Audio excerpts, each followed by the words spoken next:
Why we need split testing now more than ever. The powerful benefits of this strategy.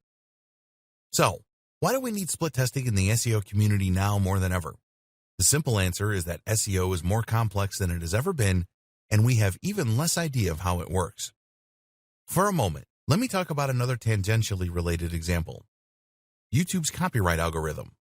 You see, over on YouTube, there's an algorithm designed to ensure that users don't upload copyrighted content. This prevents YouTube from getting into legal trouble and protects the intellectual property of music labels and movie studios. In theory, anyway.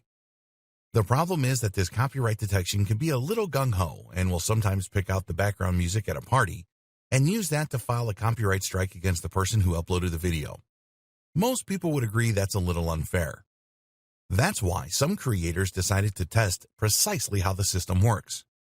They did this by uploading hundreds of versions of the same song, versions that had been modulated up or down a semitone, versions that had been transposed down an octave, versions played background, versions played quietly, versions played only for short clips.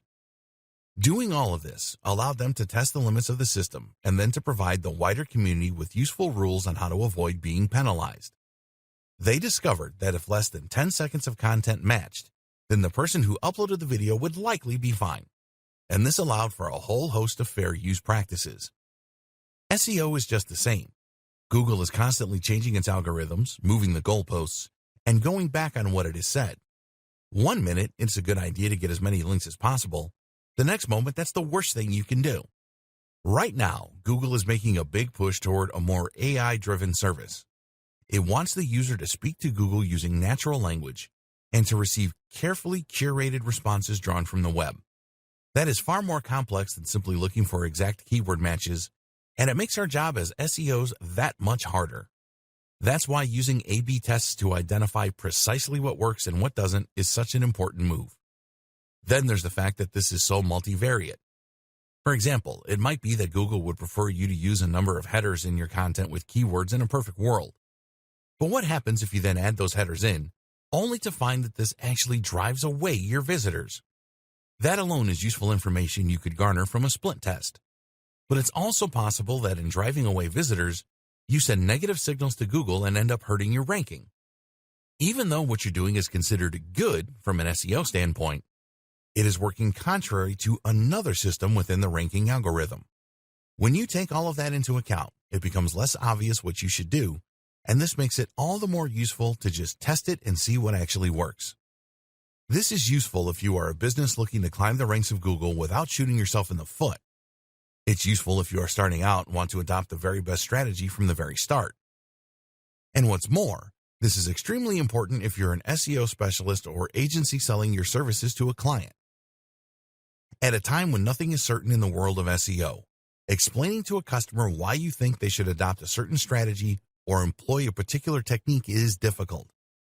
But if you can show clearly that the strategy works in a controlled and safe environment, then you can increase your chances significantly of securing their business. Why split testing is the perfect business strategy. In many ways, split testing is the perfect business strategy. If that sounds hyperbolic, then hear me out for a moment. How can any business strategy truly be perfect, you ask?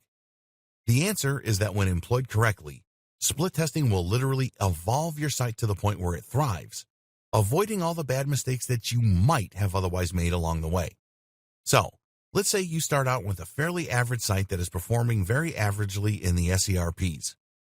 Using split testing, you might decide to start using more H1 tags with keywords in, or you might choose to start using images a little more. This causes a bump in your position. You then decide to test some design changes to your site. Doing so convinces you that you should be using a slightly less busy and more modern layout. You therefore switch to a new theme for your WordPress site that looks great. Bit by bit, you adopt more decisions to help to hone your site into the perfectly optimized design for Google, and slowly but surely, it climbs the ranks. You can't make a bad decision because you see those mistakes coming a mile off. And if you keep tweaking, you keep on improving. In this way, split testing is the best way to evolve your site and is the closest thing to a perfect strategy there is.